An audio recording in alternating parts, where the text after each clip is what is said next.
Hello, BookTube, and welcome to another Read Aloud on this channel. These are different from the read-alongs and the book clubs that we do here on this channel, in that here, not only am I opining often on the book in question, but I'm actually reading it to you. Chapter by chapter, word by word. So I've had a lot of fun doing this, and the book that we're reading until we finish it is this one, Mr. Scarborough's Family by Anthony Trollope, with my I'll finish this later bookmark. This is getting in the way. This is often billed as and I think definitely true, as the last major novel that Anthony Trollope wrote. He finished writing it in 1881 and died in 1882. And by major, the critics of the day and all of his biographers since, and also I think any objective survey of his work, I've read everything this author's written many times, and those critics all agree that here all of his narrative powers are on full display, and the books that were written around this right at the same time, they're not. So it's a little bit of a melancholy thing. Trollope did not actually live to see this thing go all the way into print, which is always melancholy for a hack writer. But we're going to read this. This came out to slightly mixed reviews, not as mixed as some of Trollope's other books. All of the critics of the day and all of the major venues of the day considered Trollope to be a spent force. They considered him to be the hot novelist, the great novelist, the towering novelist that we read a couple of years ago, but that we don't read anymore. Oh, is Trollope still writing? That sort of thing. They all recognized, most of them did, you can tell in their reviews, not that I'm expecting you to dig up any old reviews, but you could tell in their reviews that they recognized the power of this thing, the organization of it. It is a tightly made novel for an ailing author to produce. But they were a little baffled for the same reason that Trollope always baffled his critics, especially in the second half of his career, by the weird ways that it deals with what might otherwise have been considered predictable Victorian morality. No critic of this book thought that it was boring. And no reader of this book thought that it was boring, and you're not going to think it's boring. It's not. It's fantastic. Fantastically readable. Amazing to see the manuscript of this. Just with Trollope just writing out. Every once in a while, he will neatly cross out a word because he has realized that he used it 2 pages ago. But there are almost no whole blocks. It looks like, to use the phrase from Amadeus, it looks like he was taking dictation. The idea of it was probably percolating in his mind for a long time, because this book deals with entails, which is a subject that was on Trollope's mind for a long time. It also deals with the law. Trollope was the son of a lawyer, and literally spent long stretches living at the Inns of Court. So he knew that world and pined for it sometimes and hated it sometimes. The entail is something that we've encountered in our read aloud of Jane Austen's Pride and Prejudice. The entail is the inciting incident in Pride and Prejudice in the real world, anyway, not the romantic world, which is that if you have a property, an entail could have been constructed that would dictate how you bequeath that property. Famously, in Pride and Prejudice, Mr. Bennet cannot leave Longbourn, his estate, to his daughters and his wife in the event of his untimely death. He can't do that. The entail says it goes to the nearest male relatives. Entails could be broken. They were devilish, and Trollope hated them. And he pours his hatred of that kind of the law's tyranny, as he put it, into his main character, Mr. Scarborough, in this book. There are a couple of other concentrations in here. Of course, Trollope knew by this point, this came at the end of a long lifetime of reading books, so he knew at this point what his reading public wanted. And he was pretty content to give it to them. There's a whole bunch of stuff in here that the reading public, the moralizing reading public, would not have wanted. That's the stuff that confused the critics. But he knew that they wanted all of the Trollopian strong points. A fox chase. A fox hunt, if you can get one. If it'll work in the story. He's really good at writing them. He knew that. He knew that, and he knew that his audience knew that. He knew that they were hoping for one. Trollope's letters, his characters write letters back and forth to each other, and he's great at it. His letters are great, and his readers knew that. So he knows, we know to expect that he will probably include that. He has wrangles with the law all through his major novels. Almost every one of them has some major wrangle with the law, whether it's a deadly, what we would call a felony case, like in the Phineas Finn books, or just something involving real estate, like Orley Farm. And here, that is central. But there's another element that we're going to see that sticks for a long part of this book, which is old men who don't give a crap. Trollope is really good with old men who don't give a crap, or who have been brought to not give a crap by the fact that they suddenly realize that the life of their strict morality is ending anyway. I was okay. I was a good boy. I was a strict moralist. I did all that I was supposed to do. I'm dying anyway, in agony. So to hell with strict morality, to hell with morality of any kind. I'll do what I want. I'll make any decision that I want. I will make any error that I want, as we've seen in the Palliser novels, or we'll see when we read them all out loud. My main point as a preference here, before we read the first chapter, is that this is Trollope writing at the peak of his powers for the very last time. And the first chapter that we'll read here is called Mr. Scarborough. Now, those of you who are new to this channel, this is not an audiobook. I am going to do my best to curtail editorial interruptions. We'll see how good I do at that, but I'm not guaranteeing that there won't be any. So anyway, we'll start with chapter 1. It will be necessary for the purpose of my story that I shall go back for more than once from the point at which it begins, so that I may explain with the least amount of awkwardness the things as they occurred which led up to the incidents that I am about to tell. And I may as well say that these first 4 chapters of the book, though they may be thought to be the most interesting of them all by those who look to incidents for their interest in a tale, are in this way only preliminary. Imagine a little bit of an old man who doesn't give a crap creeping right into the narrative from the start. Trollope is basically saying the next 4 chapters are not really the story. They're the lead up to the story. Oh, but what kind of confidence does it take to do that? The world has not yet forgotten the intensity of the feeling which existed when old Mr. Scarborough declared that his well-known eldest son was not legitimate. Mr. Scarborough himself had not been well known in early life. He had been the only son of a squire in Staffordshire, over whose grounds a town had been built and pottery works established. In this way, a property which had not originally been extensive had been greatly increased in value, and Mr. Scarborough, when he came into possession, had found himself to be a rich man. He had then gone abroad, and had there married an English lady.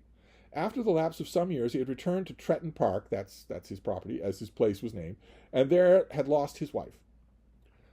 He had come back with 2 sons, Mountjoy and Augustus. And there, at Tretton, he had lived, spending, however, a considerable portion of each year in chambers in the Albany. He was a man who, through many years, had had his own circle of friends, but as I have said before, he was not much known in the world. He was luxurious and self-indulgent, and altogether indifferent to the opinion of those around him.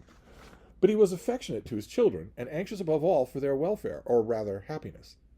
Some marvelous stories were told as to his income, which arose chiefly from the Tretton Delft works, and from the town of Tretton, which had been built chiefly on his very park, in consequence of the nature of the clay and quality of the water. Important here. The Tretton Park was just an ordinary country estate until suddenly a natural resource on its grounds, that there was a town built up on there, that's all those rents, that's all those mortgages, but also there was a natural resource, Tretton clay, was found that could be made into Delft, that could be made into something extremely commercially valuable. Lucky chance. Not every country house has that. As a fact, the original 4,000 a year, to which his father had been born, had grown to 20,000 by the nature and operations which had taken place. But the whole of this, whether 4,000 or 20,000, was strictly entailed. And Mr. Scarborough had been very anxious, since his second son was born, to create for him also something which might amount to opulence. But they who knew him best knew of all things he hated most the entail. In other words, Mountjoy, the eldest, is going to get Tretton Park. And Augustus, the younger, is not going to get anything. The entail is that the oldest gets it all. If Mountjoy is generous to Augustus, well, okay, fine. You want to give him a house, rent-free, fine. But that's not enough for Mr. Scarborough. He wants to set aside riches for Augustus, too. The boys were both educated at Eton. The elder went on to the Guards, having been allowed intermediate year in order to learn languages on the continent. He had then become a cornet in the Coldstreams and had, for at that time, lived a life of reckless expenditure. His brother Augustus had in the meantime gone to Cambridge and had become a barrister. He had been called, that is, called to the bar, but 2 years when the story was made known of his father's singular assertion. As from that time it became unnecessary for him to practice his profession, no more was heard of him as a lawyer. In other words, he trained in the profession of law, but then all of a sudden, the world is told that Mountjoy Scarborough is illegitimate, which means he's the heir to Tretton Park and no longer needs to work. But they who had known the young man in the chambers of that very great luminary, Mr. Rugby, declared that a very eminent advocate was now spoiled by a freak of fortune. Of his brother Mountjoy, or Captain Scarborough as he came to be known at that early period in his life, the stories which were told in the world at large were much too remarkable to be altogether true. But it was only too true that he lived as though the wealth at his command were without limit. For some few years his father bore him patiently, doubling his allowance and paying his bills for him again and again. He made up his mind, with many regrets, that enough had been done for his younger son, who would surely by his intellect be able to do much for himself.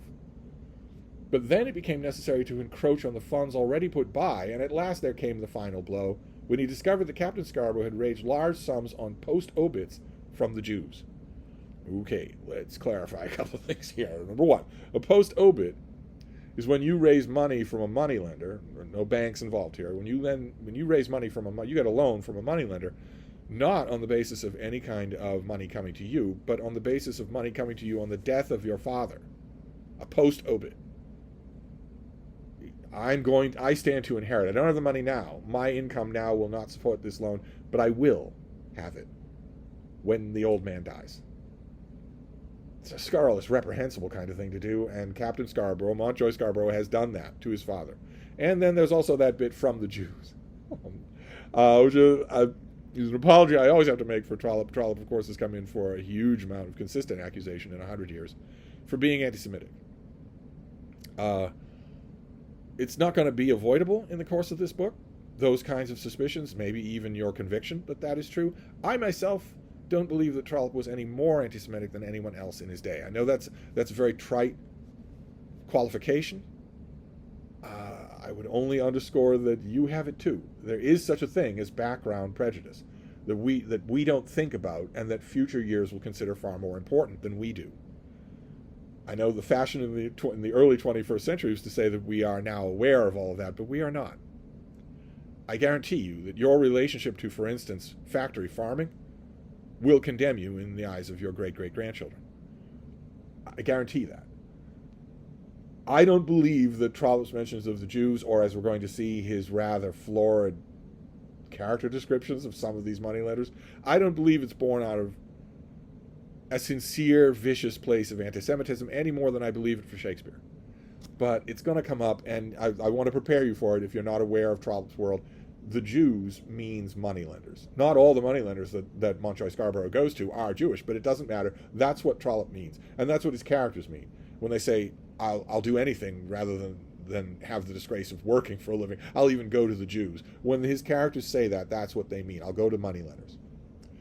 Anyway, let's just keep going. It's going to come up again. But the Jews simply requested the father to pay the money or some portion of it, which, if at once paid, would satisfy them. Explained to him that otherwise the whole property on his death would fall into their hands.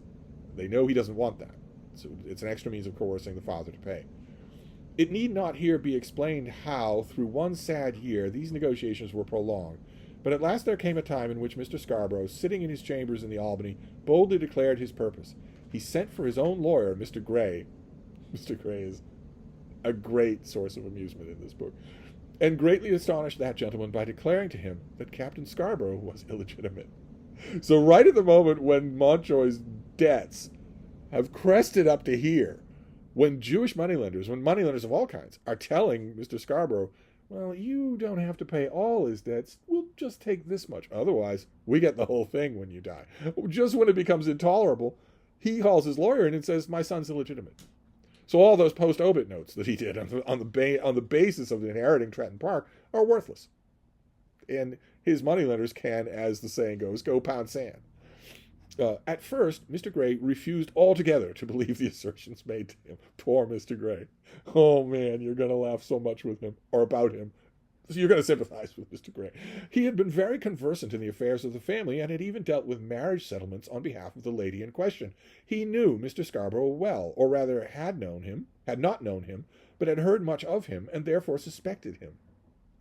Mr. Gray was a thoroughly respectable man, and Mr. Scarborough, though upright and honorable in many dealings, had not been thoroughly respectable. But he's obviously a caring father. He had lived with his wife off and on, as people say. Though he had saved much of his money for the purpose above described, he has also spent much of it in a manner which did not approve itself to Mr. Gray. Mr. Gray had thoroughly disliked the eldest son, and had in fact been afraid of him. The captain, in a few interviews that had been necessary between them, had attempted to domineer over the lawyer, till there had at last sprung up a quarrel, in which, to tell the truth, the father took the part of the son. Mr. Gray had for a while been so offended as to find it necessary to desire Mr. Scarborough to employ another lawyer. He had not, however, done so, and the breach had never become absolute. In these circumstances, Mr. Scarborough had sent for Mr. Gray to come to him at the Albany, and had there, from his bed, declared that his eldest son was illegitimate. We're already in bed. Mr. Scarborough is not well. Mr. Gray had at first refused to accept the assertion as being worth anything, and had by no means confined himself to polite language in expressing his belief.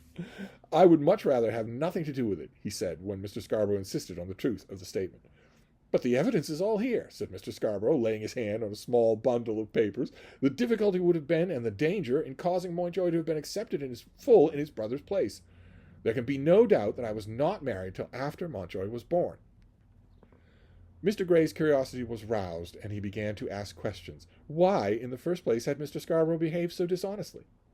Why had he originally not married his wife, and then why had he married her? If, as he said, the proofs were so easy, how had he dared to act so directly in opposition to the laws of his country? Why, indeed, had he been through the whole of his life so bad a man, so bad to the woman who had borne his name, so bad to the son whom he called illegitimate, and so bad also to the other son, whom he now intended to restore to the position solely in the view of defrauding the captain's creditors? In answer to this, Mr. Scarborough, though he was suffering much at the time, so much as to be considered near to his death, had replied with the most perfect good humor. He had done very well, he thought, by his wife, whom he had married after she had consented to live with him on other terms. He had done very well by his eldest son, for whom he had intended the entire property. He had done very well by his second son, for whom he had saved his money. It was now his first duty to save the property. He regarded himself as being altogether unselfish and virtuous from his point of view. If you don't end this book loving Mr. Scarborough, I don't know what to tell you. When Mr. Gray had spoken about the laws of his country, he had simply smiled, though he was expecting a grievous operation on the following day. As for marriage, he had no great respect for it, except as a mode of enabling men and women to live comfortably together. As for the outraged laws of his country, of which Mr. Gray spoke so much, he did not care a straw for such outrages, nor, indeed, for the expressed opinion of mankind as to his conduct. He was very soon about to leave the world, and meant to do the best he could for his son Augustus. The other son was past all hope. He was hardly angry with his eldest son, who had undoubtedly given him cause for just anger. His apparent motives in telling the truth about him at last were rather those of defrauding the Jews, who had expressed themselves to him with brutal audacity, than that of punishing the one son or doing justice to the other. But even of them he spoke with cynical good humor, triumphing in his idea of thoroughly getting the better of them, the moneylenders, that is. I am consoled, Mr. Gray, he said, when I think how probably it might all have been discovered after my death. I should have destroyed all these. He laid his hands upon the papers, but still there might have been discovery. Mr. Gray could not but think that during the last 24 years, the period which had elapsed since the birth of the younger son, no idea of such truth had occurred to himself. So the sons are in their 20s. He did at last consent to take the papers in his hands and read them through with care. He took them away with that promise, and with an assurance that he would bring them back on the day but one following, should Mr. Scarborough be alive. Mr. Scarborough is not sure he's going to survive the operation that he's going to have. Mr. Scarborough, who seemed at that moment to have much life in him, insisted upon this proviso. The surgeon is to be here tomorrow, you know, and his coming may mean a great deal. You will have the papers, which are quite clear, and will know what to do. I shall see Mountjoy myself this evening, so I suppose he will have the grace to come, if he does not know what he's coming for. Then the father smiled again, and the lawyer went. Mr. Scarborough, though he was very strong of heart, did have some misgivings as the time came in which he was to see his son. The communication which he had to make was certainly one of vital importance. His son had some time since instigated him to come to terms with the family creditors, as the captain boldly called them. They are not the family creditors. They're his creditors. He's made them involved with the family by making them all post-obit promises. Seeing that I never owed a shilling in my life, or my father before me, it is odd that I should have family creditors, the father had answered. The property has them, at any rate, the son had said, with a scowl. But that was now 12 months since, before mankind and the Jews among them had heard of Mr. Scarborough's illness. Now there could be no question of dealing on favorable terms with these gentlemen. Mr. Scarborough was therefore aware that the evil thing which he was about to say to his son would have lost its extreme bitterness. It did not occur to him that, in making such a revelation as to the son's mother, he would inflict any great grief on the son's heart. He does have a heartless side to him. The mother is the main focus of the heartlessness here. It's her name, her good reputation that's being bandied about here. To be illegitimate would be, he thought, nothing unless illegitimacy carried with it the loss of property. He hardly gave weight enough to the feeling that the eldest son was the eldest son, and too little to the triumph which would present in his own mind in saving the property for one of the family. Augustus was but the captain's brother, but he was the old squire's son. The two brothers had hitherto lived together on fairly good terms, for the younger had been able to lend money to the elder, and the elder had found his brother neither severe nor exacting. How it might be between them when their relations with each other should be altogether changed, Mr. Scarborough did not trouble himself to inquire. Mr. Scarborough did not trouble him. The captain was by his own reckless folly had lost his money, had lost all that fortune which would have given him as his father's eldest son. After having done so, what could it matter to him whether he were legitimate or illegitimate? His brother, as possessor of Tretton Park, would be able to do much more for him than could be expected from a professional man working for his bread. Mr. Scarborough, we're getting a little hint of Mr. Scarborough's rationale in his own mind. The brother is a lost cause. Montjoy is a lost cause. And he's sponging money off his younger brother, who's just a working man. Well, how much easier will it be for him to sponge a living if his brother is a property owner? Mr. Scarborough had looked at the matter all round from the space of 2 years, and during the latter year had slowly resolved on his line of action. He had had no scruple in passing off his eldest born as legitimate, and now would have none in declaring the truth to the world. What scruple need he have, seeing that he was soon to leave the world? As to what took place at the interview between father and son, very much was said among the clubs and in society to which Captain Montjoy Scarborough was well known, but very little of the absolute truth was ever revealed. It was known that Captain Scarborough left the room under the combined authority of the apothecaries and servants, and that the old man had fainted from the effects of the interview. He had undoubtedly told the son the simple facts that he had declared them to Mr. Gray, but had thought it unnecessary to confirm his statement by any proof. Indeed, the proofs, such as they were, the written testimony, that is, were at the moment in the hands of Mr. Gray, and to Mr. Gray the father had at last referred his son. But the son had absolutely refused to believe for a moment in the story, and had declared that his father and Mr. Gray had conspired together to rob him of his inheritance and his good name. The interview was at last over, and Mr. Scarborough, at one moment fainting, and in the next suffering the extremest agony, was left alone in his thoughts. I wish we'd seen that interview. Captain Scarborough, when he left his father's room and found himself going out from the Albany into Piccadilly, was an infuriated but at the same time a most wretched man. He did believe that a conspiracy had been hatched, and he was resolved to do his best to defeat it, let the effect be what it might on the property, and yet there was a strong feeling in his breast that the fraud would be successful. No man could possibly be environed by worse circumstances as to his own condition. He owed he knew not how much money to several creditors, but then he owed with which troubled him more, gambling debts, which he could only pay by his brother's assistance. And now, as he thought of it, he felt convinced that his brother must be joined with his father and the lawyer in this conspiracy. He felt also that he could meet neither Mr. Gray nor his brother without personally attacking them.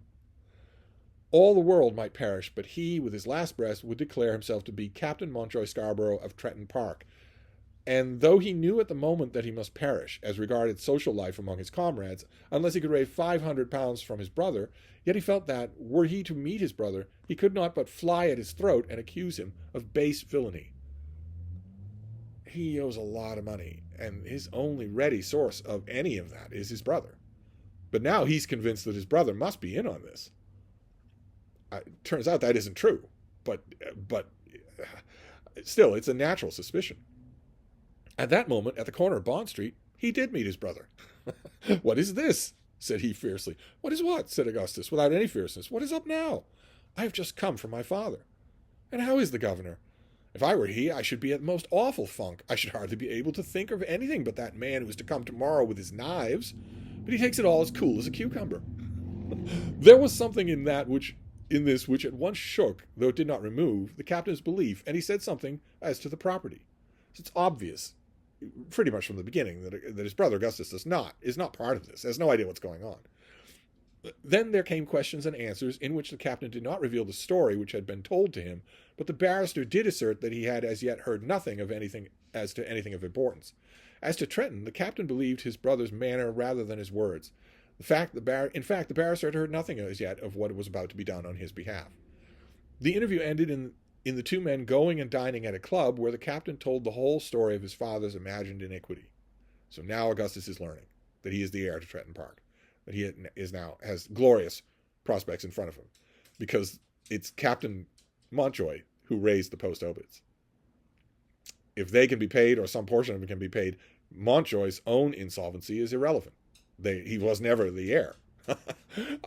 Augustus received the tale almost in silence. In reply to his brother's authoritative, domineering speeches, he said nothing. To him it was all new, but to him also it seemed certainly to be untrue. He did not at all bring himself to believe that Mr. Grey was in on the conspiracy, but he had no scruple of paternal regard to make him feel that his father would not concoct such a scene simply because he was his father. Nobody really is fooled by Mr. Scarborough. They all know he's a bit of a rogue. It would be a saving of the spoil from the Amalekites, and of this idea he did give a hardly expressed hint to his brother. So right away Augustus senses, there's not much that's true about this. This is a ploy to thwart the moneylenders. "By George," said the captain, "nothing of the kind shall be done with my consent." "Why, no," the barrister had answered. "I suppose that neither your consent nor mine is to be asked, and it seems as though it was a farce ordered to be played over the poor governor's grave. He has prepared a romance, as to the truth or falsehood of which neither you nor I can possibly be called as witnesses." Augustus immediately thinks, well, all of this was supposed to happen after he died. He's not expecting to live through this operation. It was clear to the captain that his brother had thought that the plot had been prepared by their father in anticipation of his own death. Nevertheless, by the younger brother's assistance, the much-needed sum of money was found for the supply of the elder's immediate needs. The next day was the day of terror, and nothing more was heard either then or the following week of the old gentleman's scheme. In 2 days it was understood that his death might be hourly expected, but on the third it was thought he might pull through, as the younger son filially expressed himself. He was constantly with his father, but not a word passed his lips as to the property. The elder son kept himself gloomily apart, and indeed during a part of the next week was out of London. Augustus Scarborough did call on Mr. Grey, but only learned from him that it was at any rate true that the story had been told by his father. Mr. Grey refused to make any further communication, simply saying that he was as yet to express no opinion. So Augustus stays with his father while he recovers from surgery. Surgery doesn't kill him, and Augustus stays with him. Montjoy doesn't see him, and I don't think we can fault him, considering the thunderbolt that he's been delivered. "For myself," said Augustus, as he left the attorney's chambers, "I can only profess myself so much astonished as to have no opinion. I suppose I must simply wait and see what fortune intends to do with me." At the end of the fortnight, Mr. Scarborough had so far recovered his strength as to be able to be moved down to Tretton, and thither he went. It was not many days after that the world was first informed that Captain Scarborough was not his father's heir. The world received the information with a great deal of expressed surprise and inward satisfaction. Satisfaction that the moneylenders should be done out of their money, that a professed gambler like Captain Scarborough should suddenly become an illegitimate nobody, and more interesting still, that a very wealthy and well-conditioned, if not actually respectable, squire should have proved himself to be the most brazen-faced rascal. The world loves this story. They love that greedy moneylenders are getting cheated in a way that no one's ever heard of before. And they like all the rest of it, too. All of these were matters which gave extreme delight to the world at large. At first there came little paragraphs without any name, blind items in other words, and then some hours afterwards the names became known to the quidnuncs, and in a short space of time were in possession of the very gentry who found themselves defrauded in this singular manner. In other words, the moneylenders find out. You can just imagine what their reaction is. It is not necessary here that I should recapitulate all the circumstances of the original fraud, for a gross fraud had been perpetrated. After the perpetration of that fraud, papers had been prepared by Mr. Scarborough himself with a great deal of ingenuity, and the matter had been so arranged that but for his own declaration his eldest son would undoubtedly have inherited the property. Now there was no measure to the clamor and uproar raised by the moneylenders. Mr. Gray's outer office was besieged, but his clerk simply stated that the facts would be proved on Mr. Scarborough's death as clearly as it might be possible to prove them. The curses uttered against the old squire were bitter and deep, but during this time he was still supposed to be lying at death's door, and did not in truth himself expect to live many days. The creditors, of course, believed that the story was a fiction. None of them were enabled to see Captain Scarborough, who after a short period disappeared altogether from the scene. So he's back in London, but no one knows where he is. He'd be the natural object of these moneylenders. But they were, one and all, convinced that the matter had been arranged between him and his father. So notice how expertly Trollope is doing this. Mountjoy does not know his father's plan until it happens, and he hates it. Mountjoy assumes that his younger brother knows all about the plan. His younger brother does not know. And the moneylenders assume that Mountjoy and his father are in on it together. There was one from whom better things were expected than to advance money on post-obits to a gambler, at any rate by which he was to be repaid £100 for every £40 on the death of a gentleman who was then supposed to be dying. For it was proved afterwards that this Mr. Tyrwhitt had made most minute inquiries among the old squire's servants as to the state of their master's health. He had supplied £40,000, for which he was to receive £100,000 when the squire died, alleging that he should have difficulty in recovering the money. So we've had one moneylender named, Mr. Tyrwhitt. But he had collected the sum so advanced on better terms among his friends and had become conspicuously odious in the matter. In about a month's time, it was generally believed that Mr. Scarborough had so managed matters that his scheme would be successful. A struggle was made to bring the matter at once into the law courts, but the attempt for the moment failed. It was said that the squire down at Tretton was too ill, but that proceedings would be taken as soon as he was able to bear them. Rumors were afloat that he would be taken into custody. It was even asserted that 2 policemen were at the house in Tretton. But it was soon known that no policemen were there, and that the squire was free to go whither he would, or rather whither he could.